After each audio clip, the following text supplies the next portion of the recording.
dilakukannya sangat jauh berubah. Hatinya senang telah kembali. Di jalan, tanpa sengaja, dia bertemu dengan seorang gadis yang cantik jelita. Sang Kuryang jatuh hati kepada gadis itu. Gadis itu juga menyukai Sang Kuryang yang tampan. Sang Kuryang pun melamar gadis itu. Suatu hari, Sang Kuryang ingin pergi berburu ke hutan, dan dia meminta gadis itu untuk memakaikan ikat kepalanya.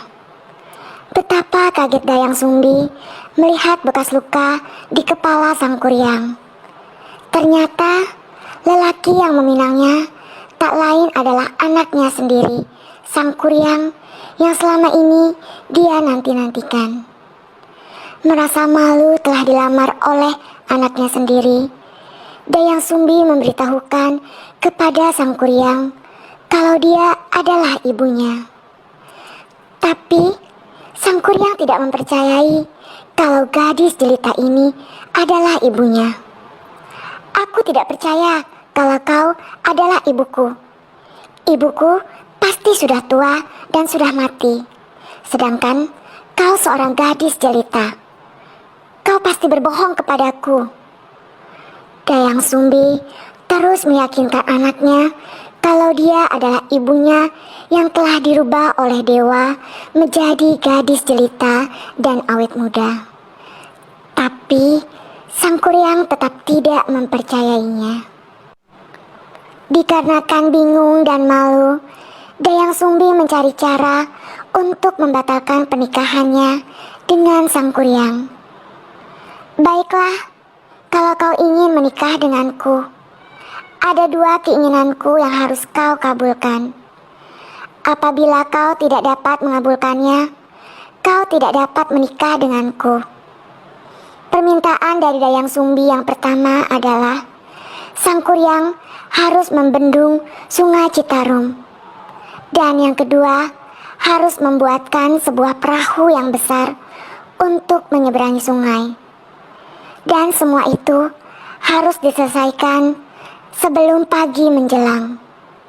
Mendengar itu, Sang Kuryang menyanggupinya. Dengan kesaktiannya, Sang Kuryang meminta bantuan para jin untuk membantunya menyelesaikan permintaan dari Dayang Sumbi agar dia dapat menikahinya. Betapa kagetnya Dayang Sumbi melihat Sang Kuryang hampir menyelesaikan pekerjaannya. Lalu Dayang Sumbi meminta kepada orang-orang di kampungnya untuk membantu menumbuk lesung. Mendengar suara orang-orang menumbuk lesung, ayam-ayam pun berkokok mengira hari sudah menjelang pagi. Sang Kuryang terkejut mendengar suara ayam berkokok, menandakan pagi akan menjelang. Sementara pekerjaan Sang Kuryang belum selesai. Merasa telah gagal melakukan persyaratan yang diminta Dayang Sumbi, Sang Kuryang sangat marah. Lalu dia meminta para jin untuk menghancurkan kembali bendungan yang telah dibuat.